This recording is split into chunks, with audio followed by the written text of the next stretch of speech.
성령론. 예, 하셔도 됩니다. 예. 누가의 성령론을 좀 공부하겠다고 말씀을 드렸는데요. 물론 신약 전체의 성령론을 하려면 바울의 성령론도 있고 또 요한문헌의 성령론도 있죠. 사도 요한만 해도 요한복음을 저술했고 요한 1, 2, 3서를 저술했고 요한계시록을 했기 때문에 이 요한복음 또한 요한 1서, 2서, 3서 그리고 요한계시록에 이르기까지 요한은 성령을 어떻게 이해했느냐라고 하는 것도 큰 주제죠. 앞으로 따로 다뤄야 될 아주 중요한 주제고요. 또한 저는 사도 바울 서신을 전공한 사람으로서 사도 바울의 13개 편지에 나타난 사도 바울의 성령론 이해를 다루는 것도 굉장히 큰 주제입니다. 아마 시간이 되면은 다룰 기회가 있을 거라고 생각하는데 오늘은 누가의 성령론, 누가는 누가복음과 사도행전을 저술했죠. 여러분들에게 한번 질문을 던지고 싶은데요. 신약에 27권이 있죠. 27권 중에 뭐 각 권의 수로 말하지 말고 절수로 얘기를 해서 신약에서 가장 많은 절수를 기록한 저자가 누굽니까? 많은 사람들이 사도 바울이 13개 편지를 썼기 때문에 아마 절수로 얘기하면 사도 바울이 제일 많이 썼지 않았을까 이렇게 생각하는 사람들이 있는데요. 네. 절수를 누가복음의 절수와 사도행전의 절수를 이게 합쳐서 보면 신약의 그 전체 저술들 중에서 누가가 제일 많은 절수에 많은 양의 글을 쓴 사람이다라고 말할 수 있어요. 그런 의미에서 누가의 그 기여, 신약 저술들 가운데 누가가 기여한 것은 정말 양적으로도 무시 못할 그런 저자다 이렇게 생각이 됩니다. 그런데 오늘 우리가 누가에 좀 집중을 하고 초점을 두어서 공부를 하는 이유는 사실 그 공관복음서, 뭐 마태복음도 있고 마가복음, 누가복음도 있죠. 그런데 이 공관복음서는 사실은 예수의 역사 이야기죠. 예수님의 탄생서부터 예수님의 마지막 부활 승천 때까지 예수님의 이야기를 기록한 글들이 이제 공관복음서다 그렇게 볼 수 있습니다. 그런데 예수님이 승천한 이후에 뭐 예수 자신의 역사 이야기가 아니고 예수님이 승천한 이후에 그의 제자들의 역사 이야기, 예수님 승천 이후로부터 사도행전 28장에 사도 바울이 복음을 들고 로마에 들어가기까지 초대교회의 역사를 기록한 사람은 누가밖에 없어요. 마태복음도 마가도 그저 예수님의 탄생서부터 예수님의 부활 때까지 예수님의 지상 사역 기간만 그렇게 기록한 저자들이죠. 마태, 마가가.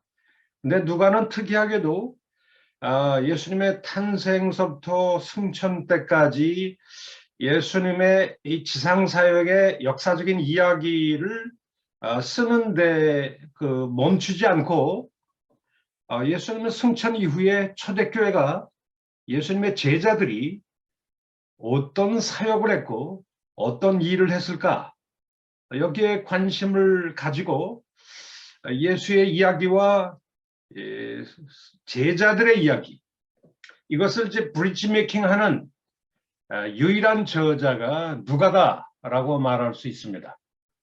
그런 의미에서 보면은 이 두 권의 책을 누가가 남겨놨는데요. 전반부는 예수의 역사 이야기를 담은 누가복음이고 그리고 제자들의 역사 이야기를 다룬 책이 이제 사도행전이라고 말할 수 있는데요. 이 두 권의 책을 누가가 저술할 때 좀 따로따로 생각을 또 다른 전망을 가지고 다른 생각을 가지고 썼을까요? 누가 복음을 다 쓴 다음에 한참 동안 놀다가 뭐 더 쓸 게 없을까 생각하다가 이 제자들의 오순절 이후에 제자들의 이야기를 쓰면 좋겠다. 뭐 그래서 뭐 이렇게 따로 한번 별도의 책을 썼느냐 그런 것 같지는 않습니다. 누가가 누가복음 1장 1절을 썼을 때부터 그는 사실 예수님의 승천 이후에 오순절 이후에 예수님의 제자들이 복음을 들고 소아시아와 로마에 이르기까지 그리스 반도를 거쳐서 지중해 그 전체 세계에 복음을 들고 이 복음이 확산하는 제자들의 이야기를 아주 애당초부터 염두에 두고 글을 썼다 이렇게 말할 수 있을 것 같아요. 그러니까 한마디로 말하면 누가복음 따로 사도행전 따로 지은 것이 아니고 누가복음과 사도행전을 하나의 책으로 디자인했다. 하나의 전망을 가지고 하나의 역사적인 전망을 가지고 쭉 기록한 책이 이 누가복음과 사도행전이다. 이렇게 말할 수 있습니다. 이런 의미에서는 원북이다. 누가복음과 사도행전을 원북이다. 이렇게 말할 수 있어요. 근데 그럼에도 불구하고 원북에 두 발륨을 가지고 있다. 상하권으로 되어 있다. 구약도 이런 전례가 많죠. 사무엘 상, 사무엘 하, 그 다음에 역대기 상, 역대기 하, 그 다음에 열왕기 상, 열왕기 하. 동일한 저자가 한 권의 책을 짓는데 거기에 투 발륨으로 상권과 하권으로 이렇게 기록한 전례가 구약에도 많잖아요. 누가는 이런 역사적인 전례를 가지고 하나의 이제 그랜드 디자인, 한마디로 예수와 제자들의 이 역사 이야기를 하나의 일관된 시각으로 쫙 집필을 좀 해야 되겠다. 근데 좀 굉장히 많은 분량이니까 상권과 하권, 상권은 예수의 역사 이야기를 다루고 하권은 제자들의 역사 이야기를 통일된 시각을 가지고 좀 써야 되겠다. 그렇게 생각하고 애당초 누가복음 1장 1절을 기록할 때부터 누가복음과 사도행전 전체를 원북으로 원 그랜드 디자인을 가지고 글을 쓴 것이 분명하다. 이렇게 우리가 얘기를 하고 지나가야 될 것 같아요. 그러다 보니까 이 서구 신학교에서는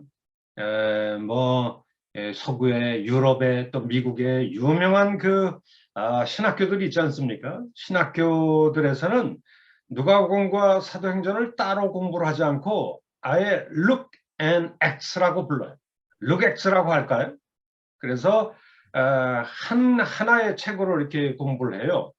그래서 우리 신약의 그 책들을 우리가 나열을 하면 마태, 마가, 누가, 요한 그리고 사도행전으로 넘어가잖아요.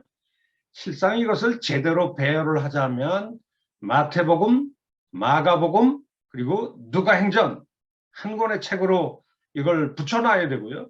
그 다음에 요한복음, 그 다음에 이제 바울서신으로 넘어가는 이런 그 디자인이 이런 열거가 좀 오히려 더 정당하지 않을까 그런 생각을 좀 갖게 됩니다.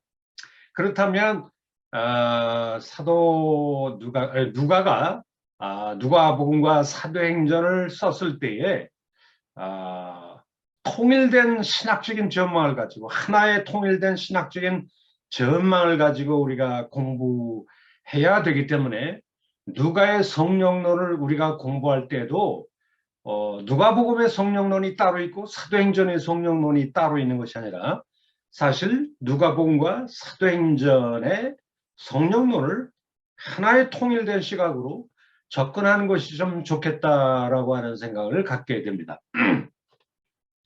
자, 그러면 이 누가의 그 또 다른 특징을 우리가 얘기한다면 우리 마태복음, 공간복음서 가운데 마태복음도 있고 마가복음도 있는데요. 마태복음이 굉장히 28장까지 굉장히 그 장이 많잖아요. 예, 마가복음 16장까지 있는데요. 근데 문제는 이 마태복음과 마가복음 전체에 걸쳐서 성령이 언급되는 횟수가 몇 차례 정도 되는 것 같습니까? 마태복음, 우리 김문경 목사님. 제 화면에 정면으로 보여서 거명을 하는데, 아, 우리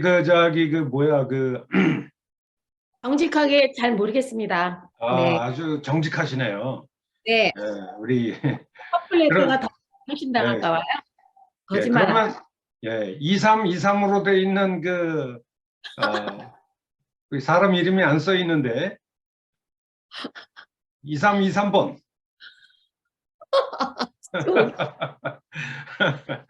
성함이 어떻게 되시나요? 오경. 오경문입니다. 오경문 씨. 네. 예. 저기 제가 질문한 거 좀 아십니까? 마태복음만 가지고도 성령이라는 말이 몇 번 언급되나요? 안 세봤으니까 잘 모르시죠? 잘 모릅니다. 예. 모르시니, 저도 세보기 전에는 몰랐거든요. 근데, 마태복음을 우리가 쭉 보면 성령이 한 5차례밖에 언급이 없어요. 마가복음도 성령이 굉장히 드물게 언급이 돼요. 그런데 누가복음, 사도행전은 빼놓고, 뭐 사도행전은 성령 행전이라고 그러니까 성령에 대한 얘기가 많은 사도행전을 빼놓고 누가복음만 비교해 보면 성령이라는 말이 말이죠. 특별히 누가복음 1장, 2장 예수님의 탄생 이야기죠. 그 예수님의 탄생 이야기만 들여다봐도 성령에 대한 언급이 수십 차례가 넘어요. 이 얘기는 뭐냐면 누가는 뭐에 대해서 굉장히 관심이 많다? 성령에 대해서 매우 관심이 많다. 그런 것을 우리가 알 수가 있어요.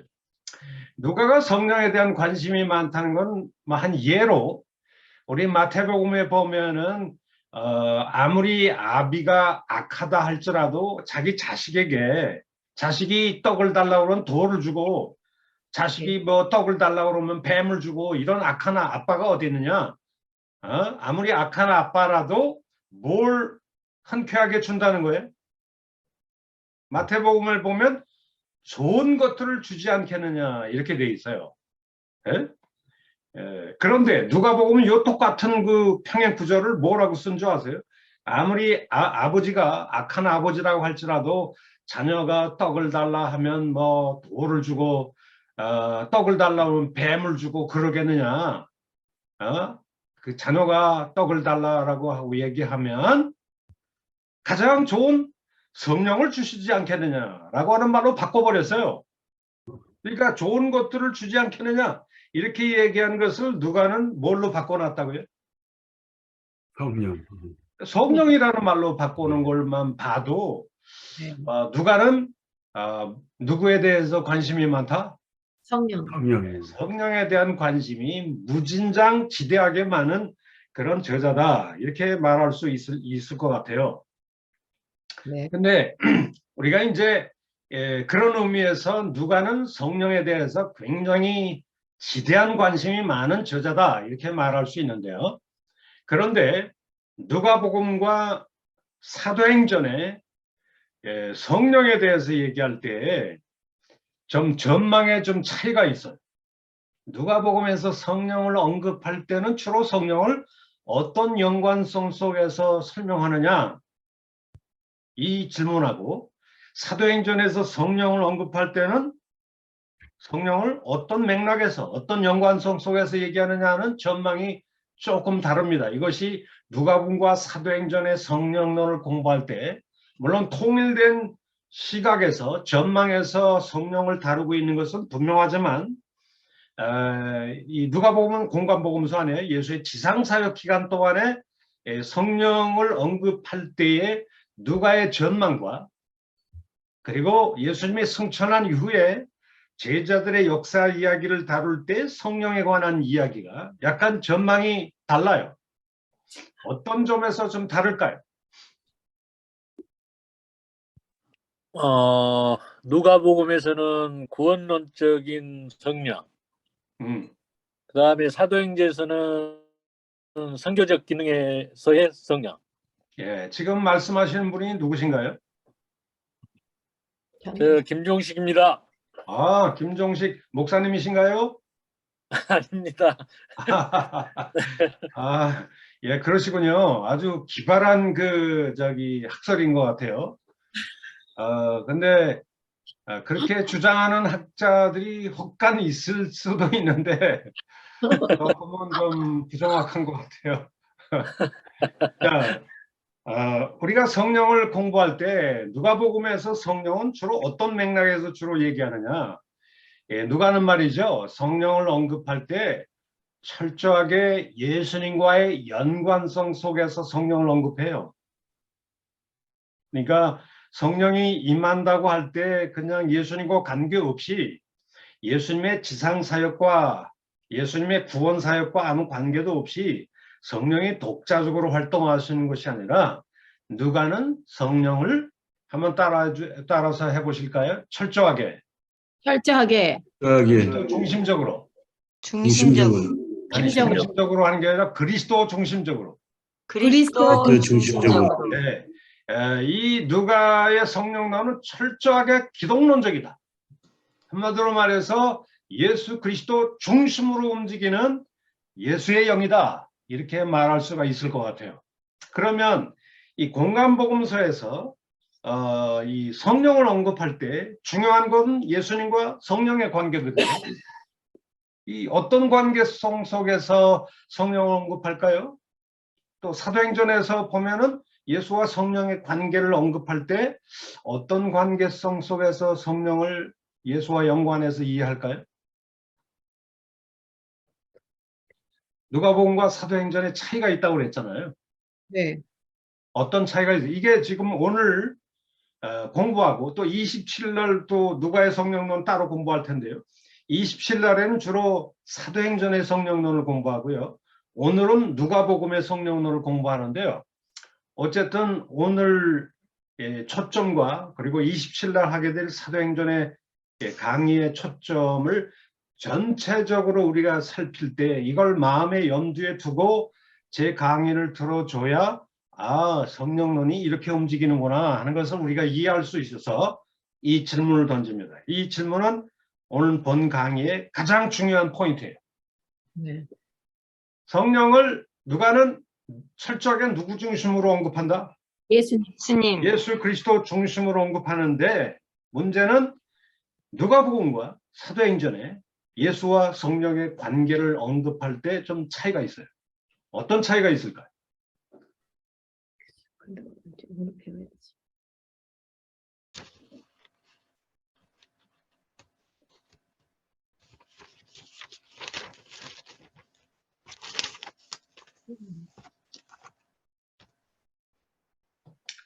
질문하기 어려운가요?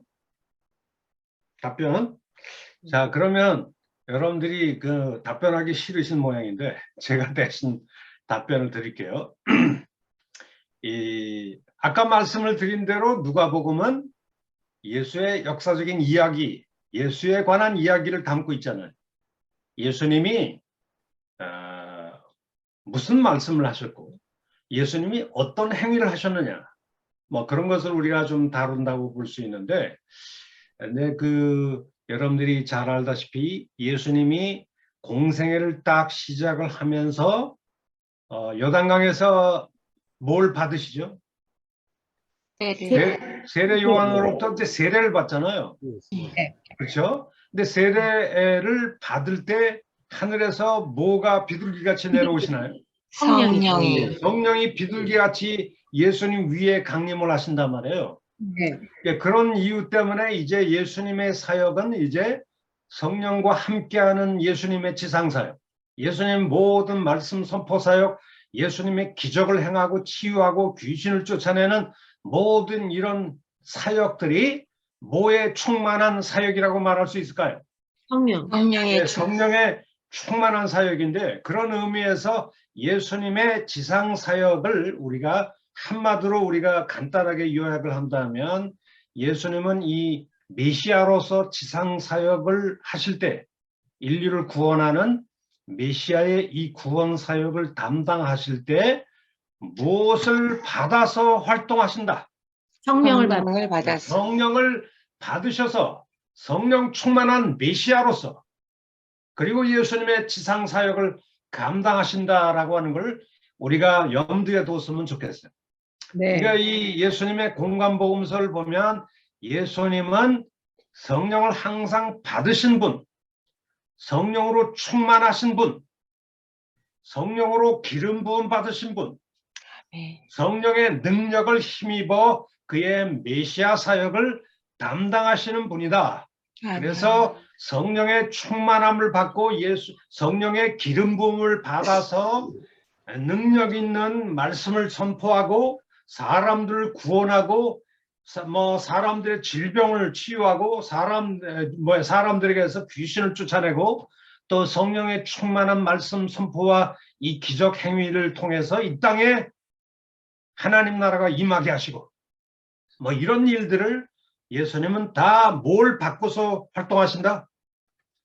성령을 충만히 받으시고 성령으로 기름 부음 받은 메시아로서 이렇게 활동하신다. 이것이 누가복음의 누가복음의 성령을 이해할 때 바로 이 점을 우리가 꼭 염두에 두어야 한다. 이렇게 말할 수 있어요. 그럼 사도행전으로 넘어가서 27일 날 우리가 사도행전을 좀 공부하게 될 터인데요. 사도행전에서는 예수님과 성령의 관계가 조금 바뀌죠. 어떻게 바뀔까요?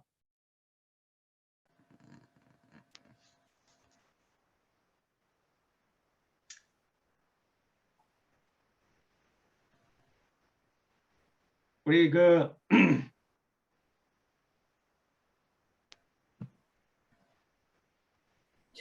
우리 이선호 씨,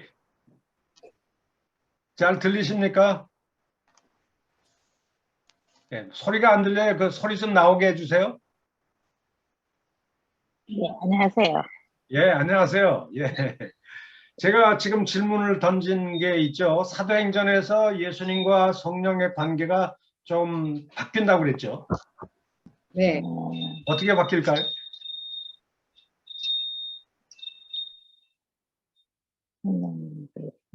잘 모르겠네요. 방금 전에 제가 누가복음을 얘기할 때 예수님과 네. 성령의 관계가 어떻다고 말씀을 드렸죠, 제가? 누가복음은 예수님의 지상사역 이야기 아니에요. 네. 아멘. 그러면 예수님이 지상사역에 예수님이 메시아로 인류를 구원하는 예수의 메시아 사역을 감당하시는데 예수님은 요단강에서 뭘 충만히 받고서 메시아로 활동하세요? 성령의 충만함을 네, 받고. 성령의 기름 부음을 받은 메시아로 활동하시죠. 성령을 항상 받는 메시아로 활동하세요. 그런데 사도행전에 가서는 예수님은 좀 성령과의 관계가 좀 바뀌어요. 어떻게 바뀔까요? 주는 정확하네. 우리 한번 박수 한번 칩시다. 근데 우리 감사합니다. 이 선생님은 어떻게 아셨어요? 이 놀라운 사실을? 기가 막히시네. 진짜 예, 그러니까 이 공관복음서 예수님의 그 지상사역 기간 동안에는 예수님은 성령을 받아서 활동하시는 메시아로 활동하시지만 오순절 이후에는 그가 하늘로 올라가셔서 하나님 보좌 우편에 오르셔서 성령을 아버지께 받아서 성령을 주느냐 안 주느냐는 모든 전권을 이제 누가 가지고 계세요? 예수님. 예수님이 가지고 계신다는 거예요. 아멘. 그러니까 오순절 이후에는 항상 성령은 누가 주신다? 예수님. 그리스도. 예수님이 자기의 전권으로 성령을 주세요. 그러니까 공관복음서와 사도행전이 어떤 점의 차이가 있다고요? 공관복음서에서는 성령을 늘 받아서 활동하는 메시아였지만 주는 메시아. 사도행전에서는 성령을 뭐하는 분이시다?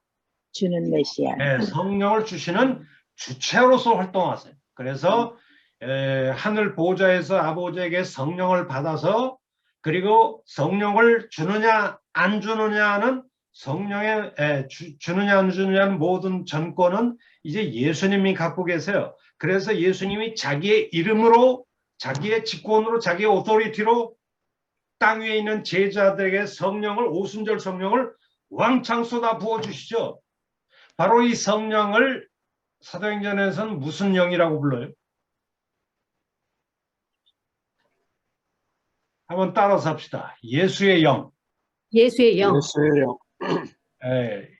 사도 바울이 원래 이 소아시아에서 활동을 하시다가 어느 날 꿈을 꾸는데 마케도니아 사람들이 우리에게 건너와서 복음을 전하라 라고 하는 환상을 듣고 그가 예수의 영의 이끌림을 받아서 마케도니아로 유럽 선교로 넘어가잖아요.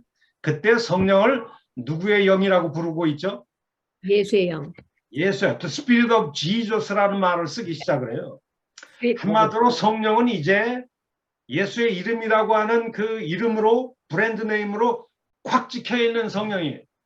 철저하게 예수의 영이고 예수 중심의 영이고 예수에 의해서 모든 것이 움직여지는 그런 성령이다 라고 말할 수 있을 것 같아요. 그러니까 누가복음과 사도행전에 예수와 성령의 관계가 좀 달라진다라고 말씀을 드렸는데요. 어떻게 달라지느냐? 공관복음서, 누가복음서에서는 예수님은 늘 구약의 이사야나 이런 데서 약속한 성령, 그 성령을 받아서 활동하시는 분이다라고 한다면, 이제 사도행전에서는 항상 제자들의, 지상 위에 있는 제자들에게 뭘 쏟아 부어주시는? 성령을 주시고 성령을 쏟아 부어주시는 성령의 주체가 되셨다. 성령을 주시는 주체가 되셨다라고 하는 것을 우리가 좀 얘기를 좀 해야 될 것 같아요. 이것이 누가복음과 사도행전의 전체 그랜드 디자인이에요.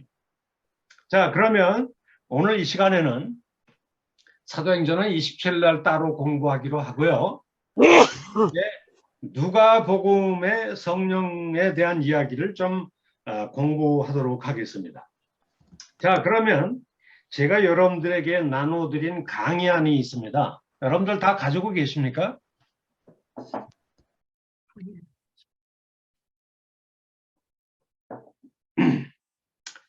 강의안 265페이지 한번 보세요. 250. 265페이지.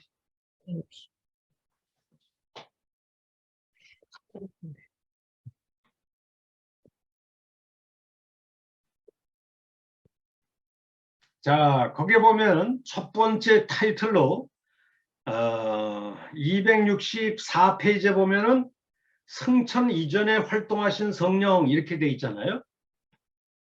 승천 이후에 활동하신 성령은 어느 책에서 다룰까요? 예수님의 승천 이후에 활동하시는 성령은 사도행전에서 나타난 성령이죠. 근데 승천 이전 시기에 주로 예수님과 함께 활동한 이야기는 누가복음이라고 말할 수 있겠죠. 승천 이전 시기. 자, 그러면 265쪽에 보면 한번 첫 번째 타이틀을 한번 따라서 해주세요. 성령과 메시아의 오심. 메시아의 오심. 예. 이 성령과 메시아의 오심에 관한 이야기는 누가복음 1장과 2장에 나타난 성령에 관한 이야기인데요. 예수님이 탄생을 했을 때, 마리아에게서 잉태되어 이제 탄생을 했을 때 굉장히 성령이 활발하게 움직이고 계셔요. 일종의 메시아 탄생과 어린 시절 이야기인데 유아 시절 이야기를 보도하는 누가복음 1, 2장, 이 1, 2장을 우리가 들여다보면 아주 성령의 활동이 빈번하게 나타나는 것을 우리가 알 수 있습니다. 그런데 많은 학자들은, 특히 자유주의 학자들은 이 누가복음 1장, 2장이 누가의 중심 신학과 뭔 관련이 있냐, 여기에 대해서 좀 논란이 좀 많아요. 논란이 많다고 하는 것은 어떤 그 독일의 학자들, 예를 들면 콘첼만이라든지 타툼이라든지 이런 학자들은 누가복음 1장, 2장에 나타난 성령론에 관한 이야기가, 성령에 관한 이야기가 누가의 본론 부분 있잖아요. 누가복음 3장, 4장, 5장 이렇게 누가의 메인 바디, 이 모인 바디에 나타난 성령 신학과는 별 관계가 없다. 이렇게 주장하기도 합니다. 그래서 이 콘첼만과 같은 사람은 독일 신학자인데요. 그의 그 The Theology of Saint Luke이라고 하는 그의 책이 있어요. 그 책을 들여다보면 누가의 신학을 공부할 때는 아예 1장, 2장을 빼버려요. 이 빼버리는 이유가 뭐냐? 1장, 2장에 나타나 있는 그 성령에 관한 이야기들, 이런 것들은 누가의 중심 신학과 아무 관계가 없다. 그러면 1장, 2장에 나와 있는 이 성령에 관한 이야기는 누가의 본래 신학과 별로 관계없고 오히려 상당히 유대교적인 냄새가 난다. 오히려 구약과 더 가깝다.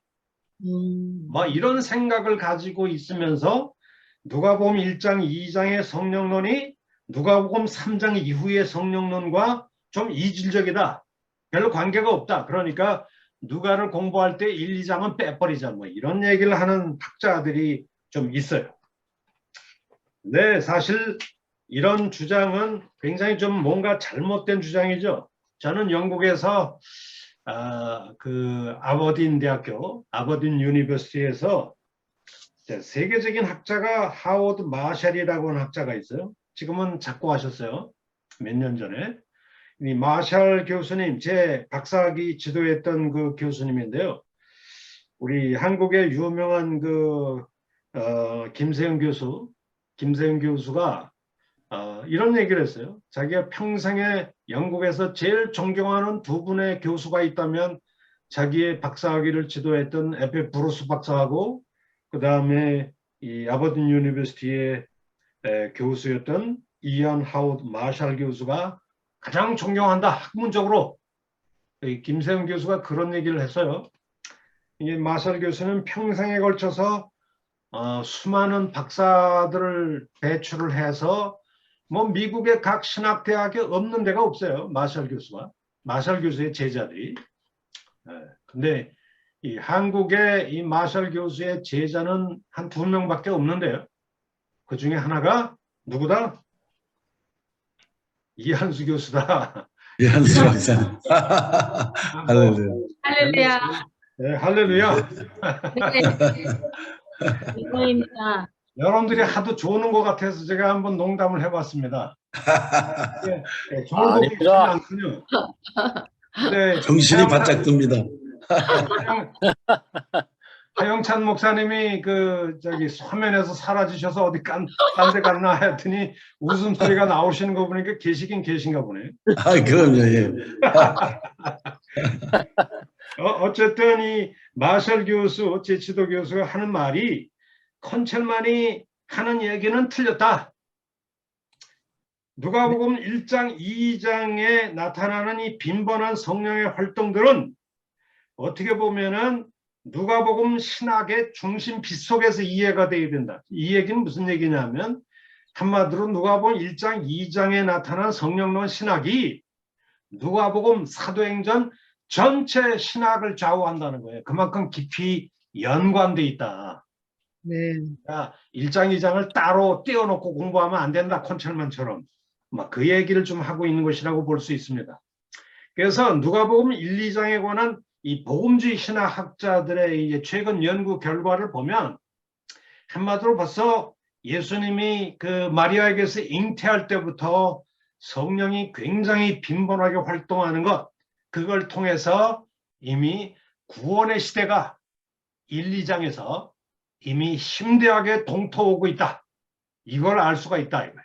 어떻게 보면 예수님의 잉태와 유아 시절 이야기에 활동하는 성령이 뭘 얘기하느냐?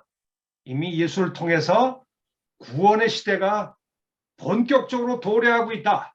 이것을 이미 1, 2장에서 보여주고 있다. 이걸 보여준다는 거예요. 그런 의미에서 누가복음 1장, 2장을 누가의 중심 성령론 신학에 비추어 이해해야 된다. 이렇게 누가 얘기한다고요?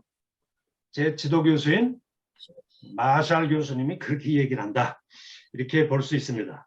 자, 그러면 성령의 활동을 언급하는 구절들을 우리 한번 차례대로 한번 연구를 해보겠는데요.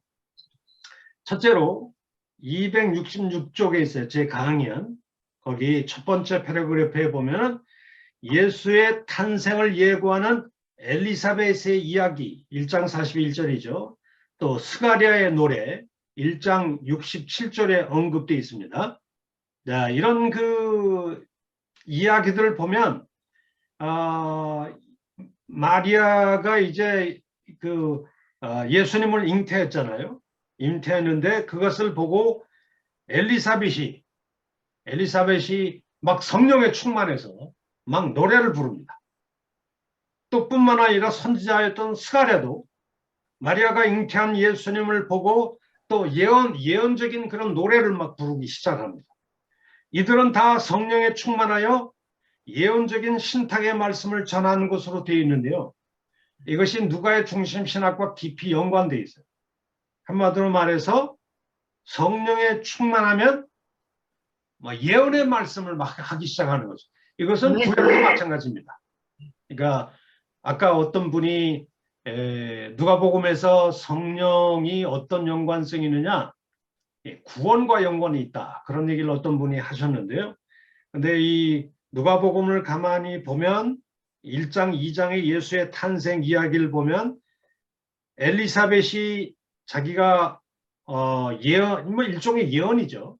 찬송 형태로 되어 있는 예언을 얘기할 때, 스가랴도 성령 충만하게 예언을 얘기할 때 항상 성령의 충만함을 입으면 뭘 하게 된다? 예언의 말씀을 막 얘기하게 되죠. 구약의 호세아도 그렇고 또 아모스도 그렇고 성령이 구약의 선지자들에게 성령이 임하면 성령 충만함을 받아서 남쪽 유대 백성들에게, 북쪽 이스라엘 왕국의 백성들에게 하나님의 예언의 말씀을, 성령 충만함을 받아 예언의 말씀을 막 힘있게 선포하는 일들을 하게 되는데요. 이런 형태가 이 1장 2장에 똑같은 형태로 나타난다, 이렇게 말할 수 있습니다. 예를 들면 구약의 이삭이 야곱을 축복하는 이야기, 이 창세기에 나오는데요. 그 다음에 이삭이 유다와 레위를 축복하는 이야기, 또 야곱이 므낫세보다 에브라임을 축복한 이야기, 이런 얘기들은 다 무슨 얘기를 할 때 다 성령의 충만함을 입어서 이런 얘기를 하게 되는 것을 볼 수가 있습니다. 중요한 인물들의 탄생을 앞두고 예언의 말씀을 선포할 때 항상 성령이 활동한다, 성령의 이렇게 충만함을 입어서 뭔가 예언을 하게 된다라고 하는 얘기는 구약만이 아니라 랍비문헌, 유대교 랍비문헌에서도 아주 잘 나타나고 있다라고 말할 수 있습니다. 이런 형태를 누가복음 1장 41절과 1장 67절, 우리 한번 읽어볼까요? 성경 가지고 계시면 누가복음 1장 41절입니다. 누가복음 1장 41절 제가 한번 읽어볼게요. 엘리사벳이 마리아가 무난함을 들음에 아이가 복중에서 뛰노는지라 엘리사벳이 뭐의 충만함을 받아? 성령의. 네, 성령의 충만함을 받아 큰 소리로 뭐라고 떠들기 시작하냐 하면 여자 중에 마리아가 제일 복이 있다, 태중에 아이도 복이 있다 라고 얘기하면서 한마디로 이 축복에 관한 말씀을 좀 선포하는 걸 볼 수 있어요. 이런 그 성령의 충만함을 받아서 축복을 선언하고 예언을 하고, 또 당차 태어날 이 아이는 인류를 구원할 구원자가 된다라고 하는 예언의 신탁을 태어나기도 전에 이런 말씀을 할 때 항상 성령의 충만함을 받아서 이런 얘기를 한다라고 말할 수가 있겠죠. 그 다음에 1장 67절에도 그런 비슷한 얘기가 나오는데요. 그 붙인 사가랴가 성령의 뭘 받아서? 충만함. 성령의 충만함을 받아 뭘 한다? 예언을 한다, 이렇게 돼 있어요. 그러니까 어떻게 보면 이 성령은 예언의 영이다, 이렇게 말할 수 있어요. 아멘. 네. 구약에도 뭐 예언은 항상 성령이 주시는 선물이에요. 뭐 선지자들이 항상 예언에 성령의 감동을 받아서 맞습니다. 미래를 내다보고 이스라엘의 죄를 고발하고 아멘.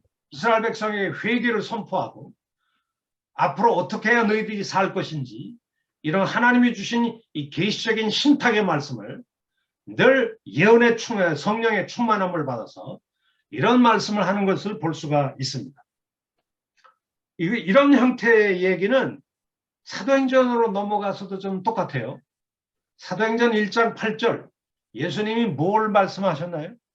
너희가 성령을 받으면 성령이 너희에게 임하면 그러면 권능을 받아.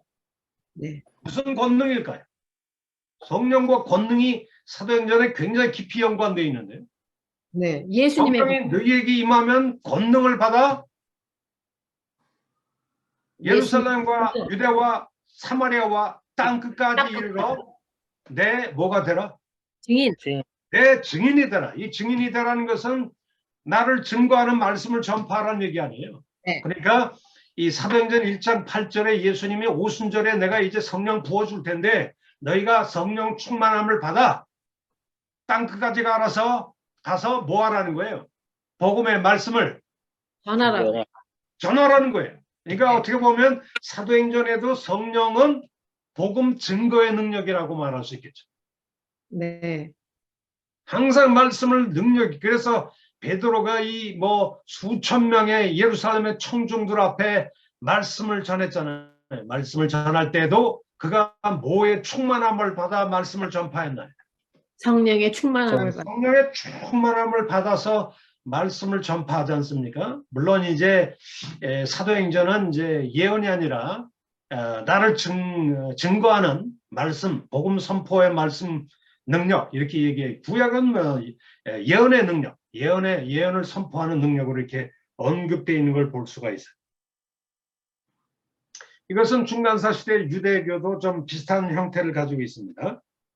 그리고 둘째 266쪽 아래에 둘째 시므온은 의롭고 경건한 사람으로서 성령이 그 위에 계셨음에 그러니까 시므온은 예언자인데요. 항상 그 위에 뭐가 임해 있다고 얘기하고 있어요. 성령. 2장 25절 보면 2장 25절에 보면 그가 주의 그리스도를 보기 전에는 죽지 아니하리라고 하는 뭘 받았다고요? 2장 25절 예루살렘에 시므온이라고 하는 사람이 있었으니 이 사람은 의롭고 경건하여 이스라엘의 위로를 기다린 자라. 성령이 항상 뭐가 있었다고 그 위에? 그 위에 성령이. 성령이 항상 그 위에 있었다. 그래서 그가 주의 그리스도를 보기 전에 죽지 아니하리라는 뭘 받았다고요? 지시, 성령의 지시. 성령의 지시를 받았다라고 하는 것을 보면 이게 뭐 죽기 전에 너 반드시 메시아를 보게 될 거야 라고 하는 예언의 지시, 성령의 지시를 받았다는 거예요. 뭐 이 지시도 누구의 지시를 받아서 그걸 알게 된 거예요? 죽기 전에 메시아를 보게 될 거라는 거를 성령의 지시. 성령을 통해서 그걸 알게 된 것이죠. 네. 이런 의미에서 보면 성령은 항상 예언의 영이다. 예언의 능력이다 라고 하는 것을 알 수가 있습니다. 자, 뭐 이런 것을 우리가 볼 수 있고 뭐 그래서 뭐 사도행전도 그렇고 뭘 이렇게 성령의 지시를 받아서 뭘 알게 되고 이리로 가라 저리 가라. 여러분 이 사도행전도 비슷한 패턴을 보여주고 있는데요. 바울이 뭐 이렇게 어떤 지역으로 가서 복음을 전할 때 이리로 가라 저리로 가라라고 하는 뭘 받아야 항상 성령의 지시. 성령의 지시를 받아서 성령의 감동을 받아서 그런 얘기하는 얘기들이 굉장히 많아요. 성령의 안내를 받아서 그렇게 한다는 것입니다. 네. 자, 이런 것들은 이 구약과 유대교에서 이 성령, 예언의 영이 주시는 전형적인 일종의 카리스마, 은사에 속한다. 이렇게 볼 수 있는데 이런 것은 사도행전에서도 아주 흔하게 나타난다. 사도행전 7장 55절, 8장 29절에 보면 이 제자들이 항상 선교를 나갈 때 성령의 감동을 받아 성령의 지시를 받아 성령의 안내를 받아서 가기도 하고 또 성령의 그 충만함을 입어서 어떤 예언의 말씀을 이 계시적인 신탁을 막 선포하기도 하고 이런 것을 볼 수가 있습니다. 그리고 셋째로 267쪽에 보면 세례 요한은 모태로부터 성령의 충만함을 입은 사람이라 이렇게 묘사가 되고 있어요. 이 얘기는 1장 15절에 그렇게 되어 있는데 1장 15절에 제가 한번 읽어볼게요. 이는 그가 주 앞에 큰 자가 되며 포도주나 독한 술을 마시지 아니하며 모태로부터 뭐의 충만함을 받은 자다? 성령의 충만함을 성령의 충만함을 받은 충만함을 입은 자다라고 하는 얘기가 여기 언급되어 있어요.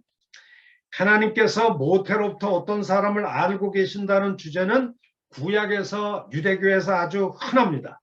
근데 모태로부터 예언의 영을 받았다는 것은 구약과 유대교에서는 또 전례가 없어요. 아예 그 모태로부터 성령의 충만함을 받았다. 누가 그렇다는 거예요? 예수님.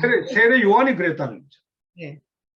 세례 요한이 성령의 충만함을 입은 것을 엘리야가 돌아올 것을 기대한 종말론적인 소망의 성취로 묘사하고 있다. 그래서 17절 보면 그가 또한 엘리야의 심령과 능력으로 주 앞에 먼저 와서 그리고 이스라엘 백성들을 정말 하나님 앞에 돌아오게 할 것이다. 그러니까 사실 구약에 성령을 받아서 능력을 행한 유명한 선지자가 있죠. 기적도 행하고 이 엘리야죠.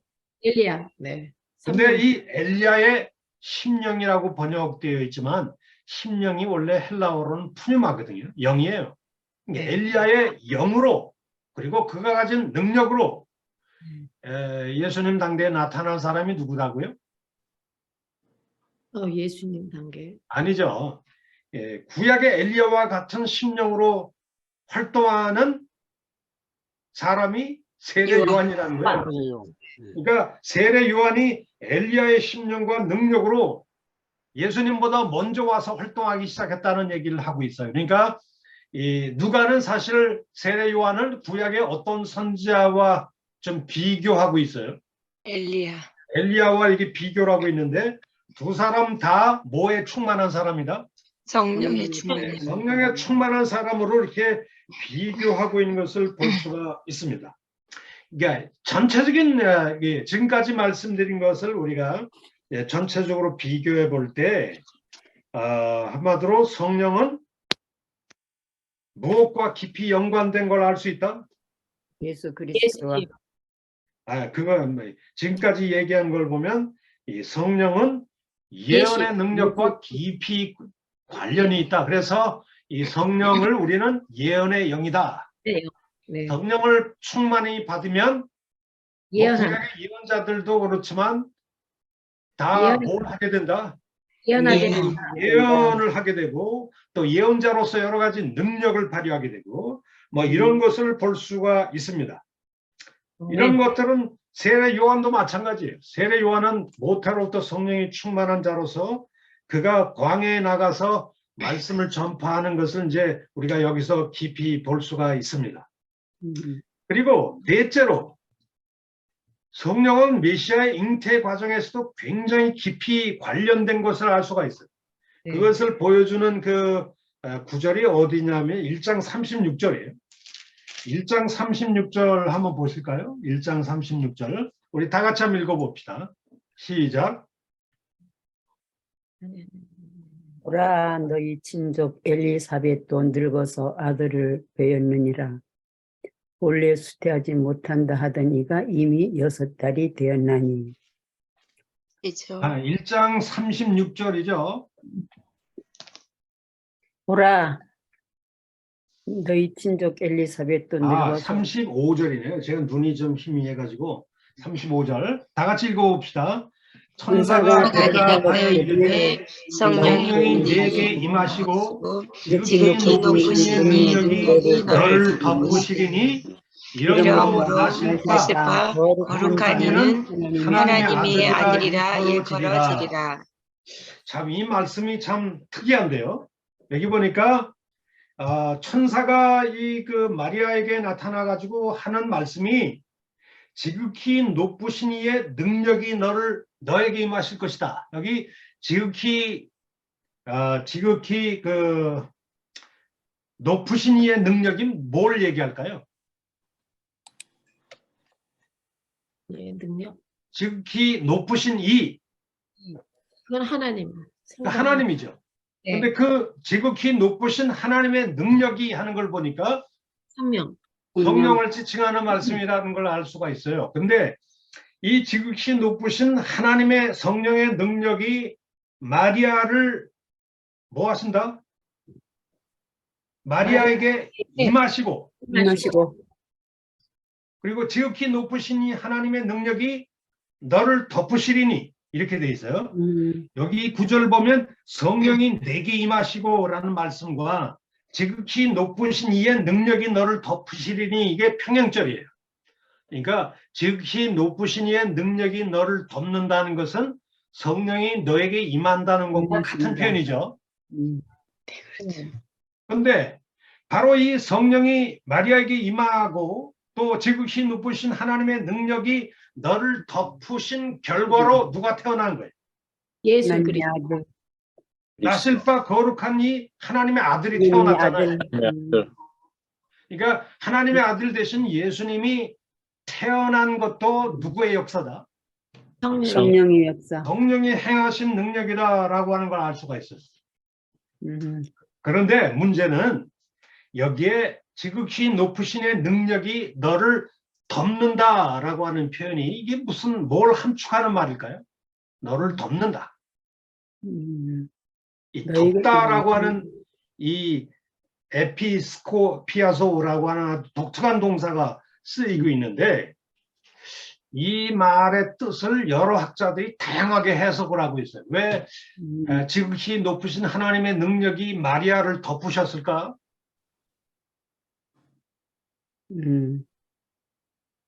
하나님의 능력.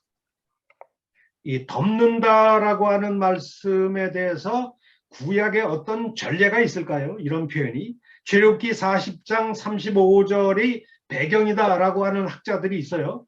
모세가 회막에 들어갈 수 없었으니 이는 구름이 회막 위에 덮이고 라는 말씀이 있어요. 회막 위에 하나님의 이 임재의 구름이 쫙 덮였다는 거죠. 그래서 여호와의 영광이 성막에 충만하게 되었다라고 하는 말씀이 이게 이 본문의 배경이지 않을까라고 하는 학자들도 있습니다. 그런데 실상 이 덮는다라고 하는 말씀이 창세기 1장 3절에 있는 말씀을 배경으로 한다고 하는 학자들도 있어요. 창세기 1장을 한번 볼까요? 창세기 1장 3절 말씀을 보면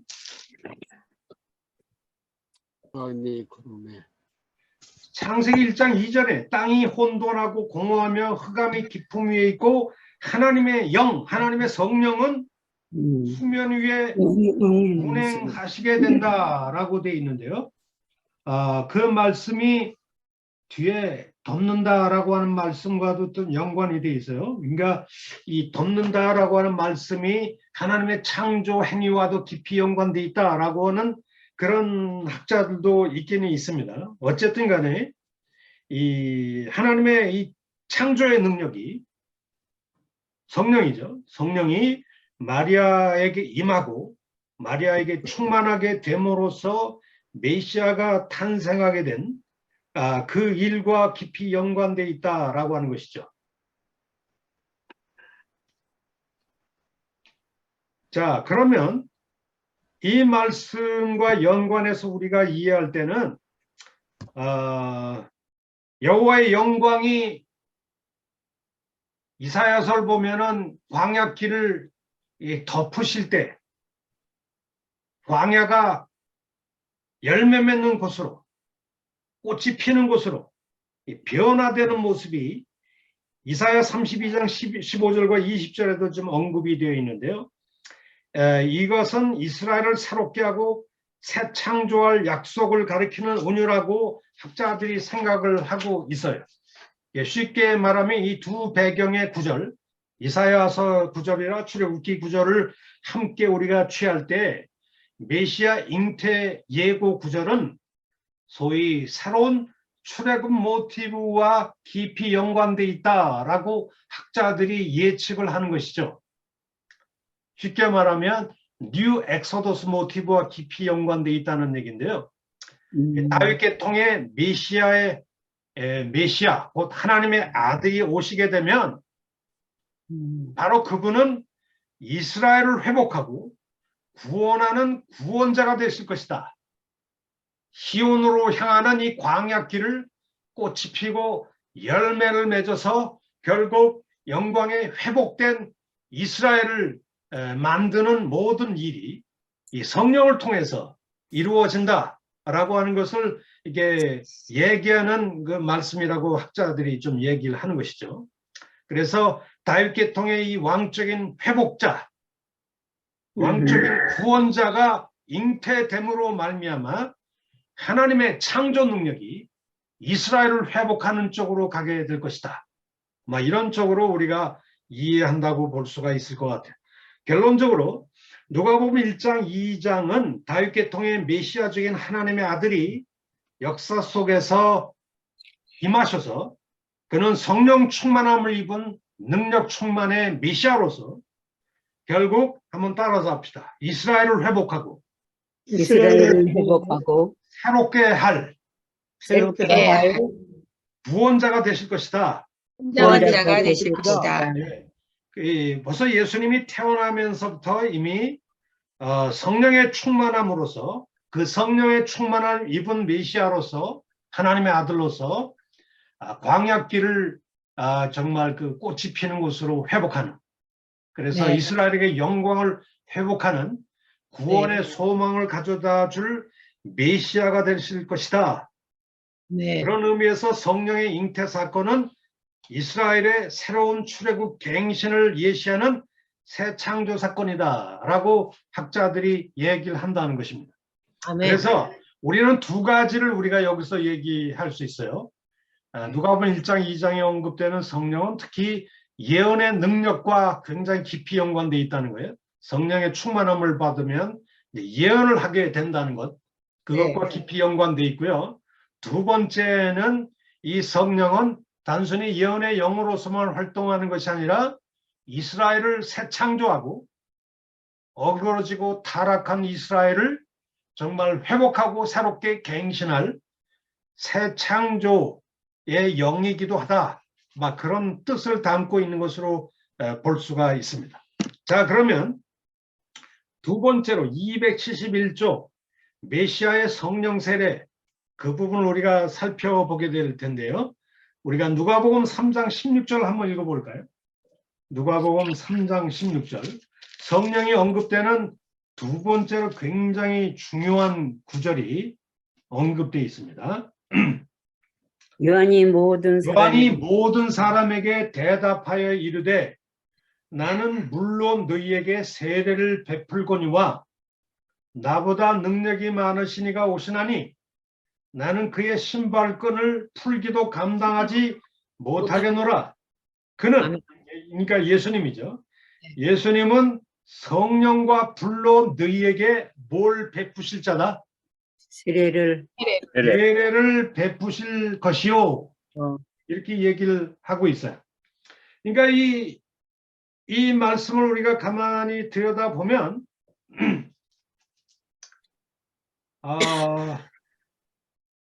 예수님은 뭘로 세례를 베푸시는 분이라고요?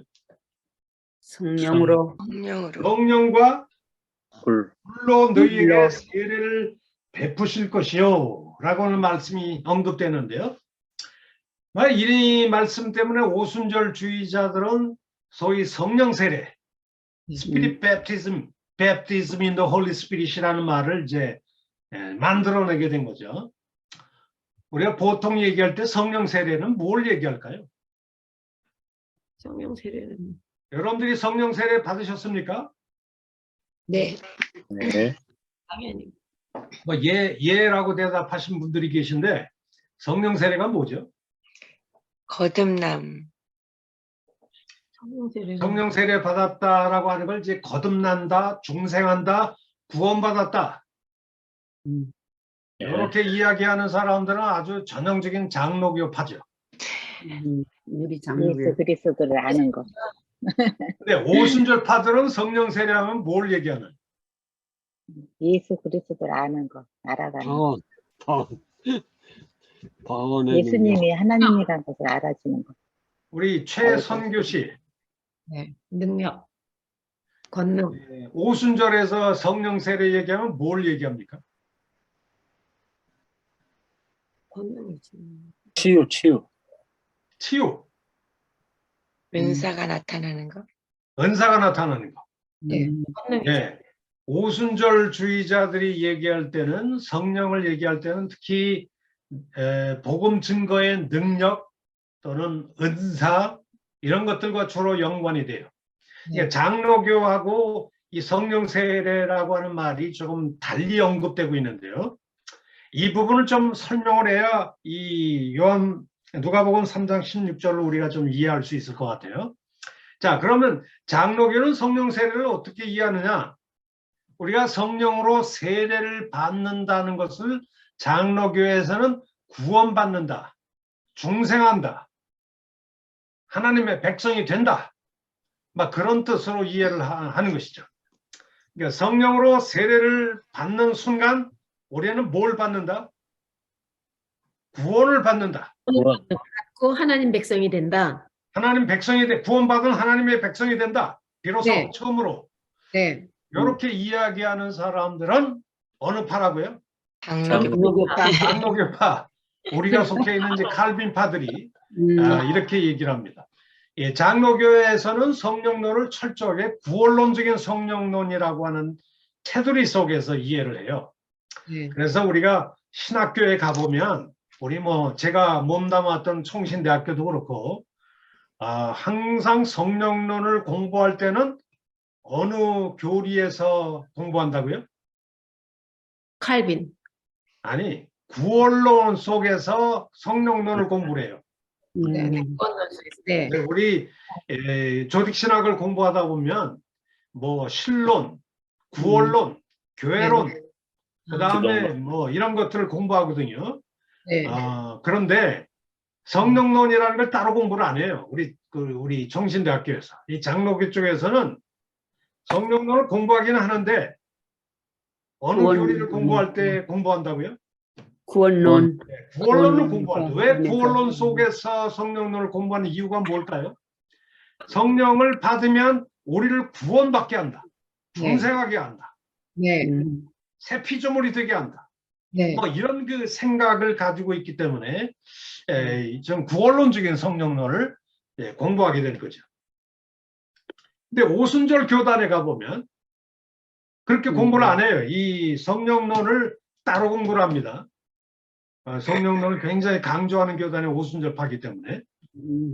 그런데 성령으로 세례를 받는다라고 얘기할 때는 구원을 받는다는 뜻으로 이해를 하지 않고, 자, 예를 들면 이제 사도행전을 우리가 나중에 공부하게 되겠지만 사도행전의 오순절에서 성령을 받은 마가의 다락방에서 성령 받기 위해서 기도한 120문도의 예수님의 제자들이 있었잖아요. 네. 근데 그 제자들 성령 받기 위해서 너희들 성령 받기까지는 예루살렘을 떠나지 말고 약속하신 성령을 받기 위해서 기다리라.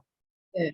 그 예수님의 말씀을 믿고 마가의 다락방에서 기도하기에 열심을 나타냈던 120명의 성도들, 예수님의 제자들이 있잖아요. 이 제자들이 이미 예수님의 지상사역 기간 동안에 예수를 이미 믿은 사람들이에요? 아니면 불신자들이에요? 믿었던 사람. 어떤 사람? 한 120문도가 예수의 제자들이 아니에요. 제자들이에요. 제자들이죠. 제자라면 예수를 믿는 사람이 안 믿는 사람. 믿는 사람. 믿는 사람들이. 그러면 구원을 언제 받았어요? 벌써. 믿음으로. 벌써 언제? 받은 거. 믿을 때. 믿음으로. 언제 믿었는데? 그 요한의 세례 오순절날 믿었나요? 예수님의 지상사역 기간 동안에 이미 예수를 믿은 사람들이. 지상사역 동안에. 중학생원에. 예, 예수님의 지상사역 기간 동안에 예수를 이미 믿은 사람이에요. 그리고 예수의 제자들이 된 사람들이. 예. 예수님은 누가복음서의 19장에 이런 말씀을 하고 계시죠. 지상사역 기간 동안에 그 세리 삭개오라는 사람이 뽕나무에 올라갔었잖아요. 예. 그에게 예수님이 뭐라고 했어요? 뽕나무에서 내려오라라고 하면서 예수님이 말씀한 게 우리 누가복음 19장을 한번 볼까요? 19장. 구원을 이해하겠다.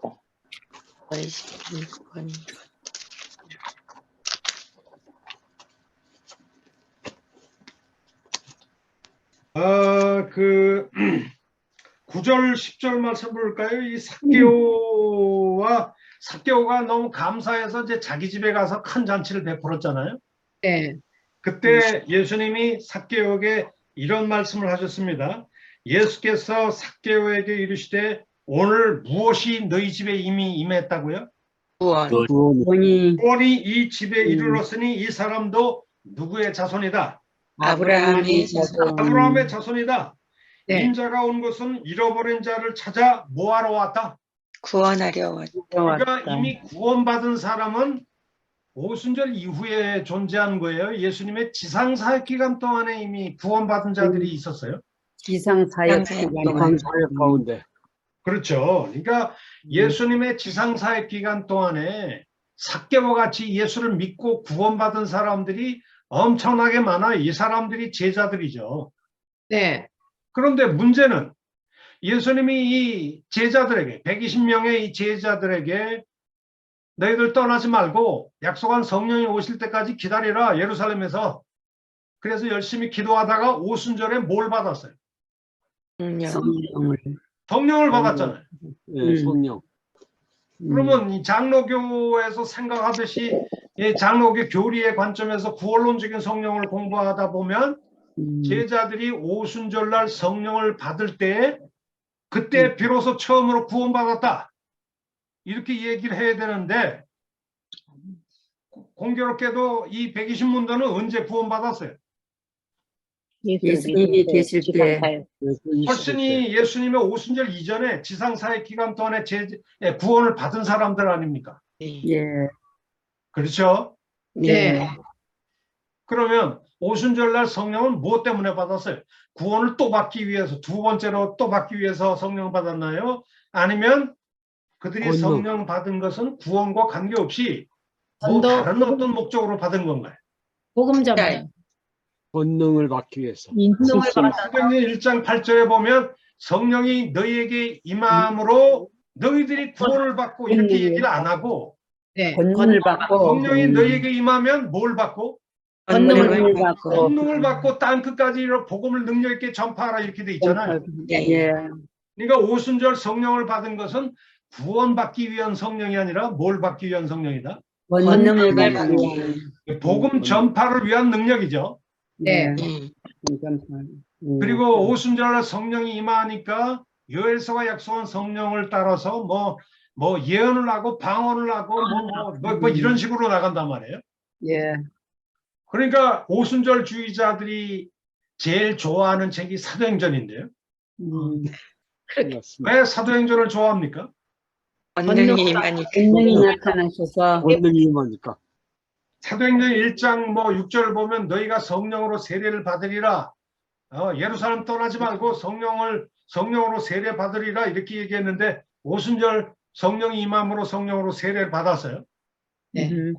그런데 성령을 받음으로써 구원을 두 번째로 받은 게 아니고 네. 권능이 생겼어요. 권능이 생겨서 뭘 한 거죠? 뭘 위한 권능? 복음을 전하게 됐죠. 복음을 능력 있게 전파, 네. 기적을 행하고 네. 말씀을 그냥 능력 있게 전파하고 그 다음에 예언을 하고 방언을 하고 이런 쪽으로 나간단 말이에요. 네. 그러니까 오순절주의자들의 입장에서 볼 때는 이 성령으로 세례를 받는 것은 구원과는 관계가 없고 구원받은 이후에 두 번째 축복이다. 세컨드 블레싱이라고 얘기를 하죠. First blessing, 첫 번째 복은 뭘까요? 예수님을 만난 거.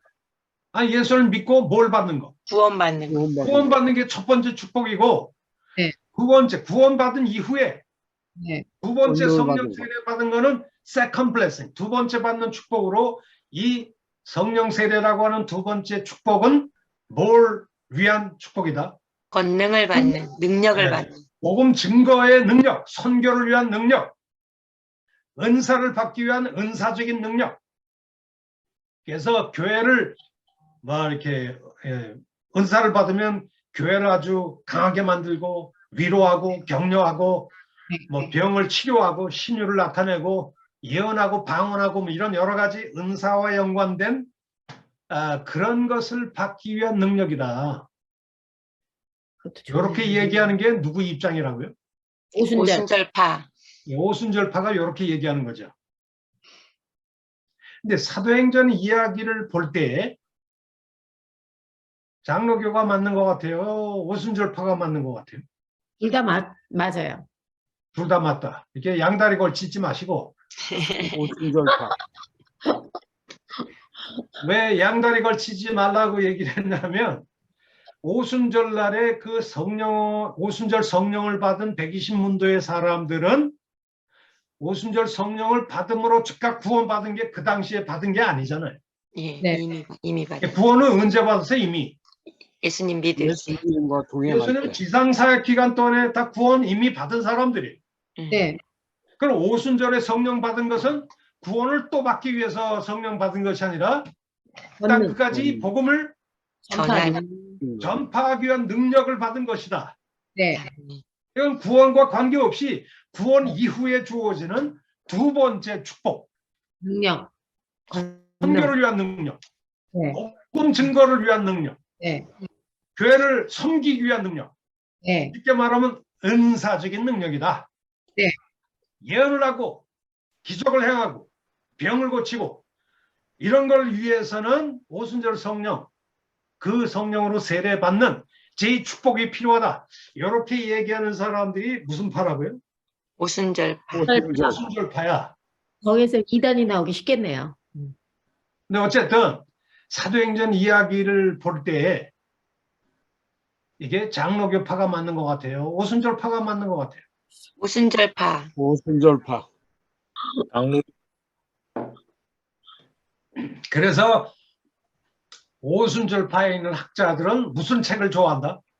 사도행전. 예, 사도행전이 자기들의 그 패러다임에 딱 맞는 얘기라 생각하기 때문에 사도행전을 좋아해.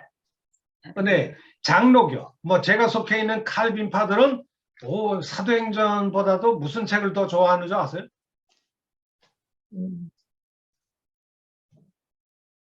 무슨 책을 더 좋아한다? 누가 보고. 바울 서신을 좋아합니다. 바울 서신. 나머지 맞아요. 책들. 이 장로교 사람은 바울 서신을 좋아해. 왜 바울 서신을 좋아할까요? 바울 서신에서는 성령을 받는다라고 하는 것은 곧 뭘 받는다는 것으로 이해할 수 있어요. 구원. 구원받는다는 뜻으로 이해를 하고 있어요. 그래서 우리가 성령은 양자의 영이다 그러잖아요. 우리가 양자의 영이 성령을 받으면 곧 하나님을 향해 뭐라고 부르짖기 시작해? 아버지. 아바, 아버지 하고 부르짖잖아요. 구원받았으니까. 네. 하나님의 백성이 되고 중생하고 구원받고 이런 식으로 강조하는 게 바울 서신이에요. 뭐 바울도 뭐 은사를 강조하는 면이 있기는 있지만 1차적으로 바울은 이방 선교사이다 보니까 되게 안 믿는 사람들에게 복음을 전하잖아요.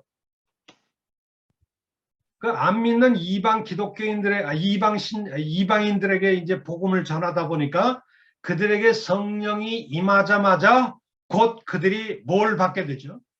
권능을 받고. 아니 그거는 사도행전 이야기고 사도행전 바울 서신을 보면 성령을 그들이 받자마자 뭘 받기 시작해요? 구원. 구원을 받는단 말이에요. 성령을 철저하게 바울에게 있어서는 구원론적인 영이에요. 네. 그러니까 이 장로교에서는 바울 서신을 좋아하고 제2축복론을 얘기하는 제2축복론으로서 성령 세례를 강조하는 그 오순절파들은 무슨 책을 좋아한다? 그러니까 사도행전. 행전을 좋아하는 거죠. 네. 자, 이런 복잡한 문제들이 좀 걸려 있기 때문에 우리가 이 성령을 공부하는 것이 오늘날 우리 목회 현장에서 이게 어느 쪽이 맞는지, 이걸 좋아할 수 있는 방법은 없는지 우리가 조금 신중하게 생각을 좀 해야 될 것 같아요. 자, 우리 한 10분 쉬었다가 할